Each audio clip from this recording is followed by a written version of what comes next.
The chilly weather can cause some unique problems for your customers' vehicles. Helping them overcome those problems is the topic of today's Mighty Minute.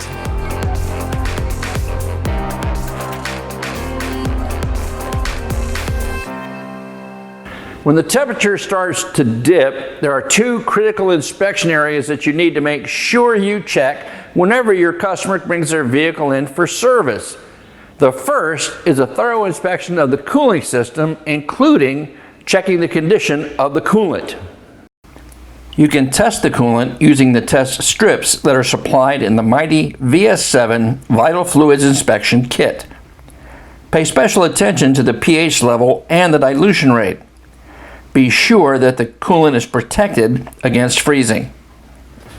Check the cooling system for obvious signs of leakage and do a thorough inspection of the cooling system hoses. Keep in mind that many of today's automobiles use multiple flow paths in their cooling system, even multiple thermostats, so make sure you perform a thorough inspection. And while there are many factors that impact the wear of the cooling system hoses, the most common cause of premature failure today is ECD, or electrochemical degradation. The cause is an electrically charged cooling system resulting either from a depleted additive package that creates a highly acidic coolant and the resulting galvanic reaction, or poor electrical system grounds. In either case, the electrical charge can weaken the hose by creating tiny internal cracks. You can inspect for ECD damage by using your thumb and finger and squeezing the hose near the connectors. ECD begins its attack typically near the end of the hoses, within 2 inches of their connection points. So if you squeeze the end of the hose and it feels softer or mushier than the rest of the hose, or you feel gaps or channels building in the hose, odds are good that it's under attack by ECD. The next critical area of inspection is the vehicle's battery.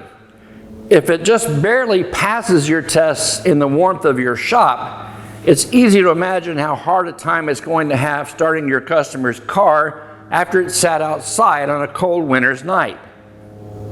Begin by verifying that the battery is at least 75% charged. That is, it has a well-rested open circuit voltage of 12.4 volts or higher. Now, well-rested means that the battery hasn't seen any kind of a charge for at least 24 hours.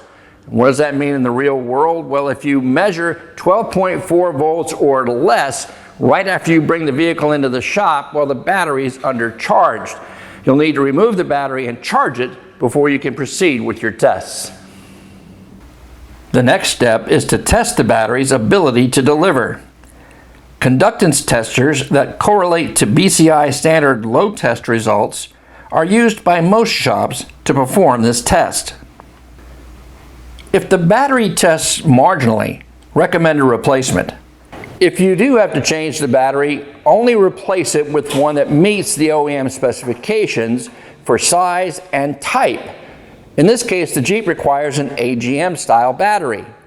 And if necessary, don't forget to register the battery with the ECM, letting it know that you changed the battery to avoid any damage to the new battery or to the vehicle's charging system.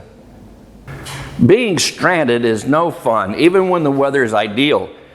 But by taking the time to perform a thorough vehicle inspection with a focus on the two critical areas that I've shown you today, you can help ensure that it doesn't happen to your customer. Thanks for watching.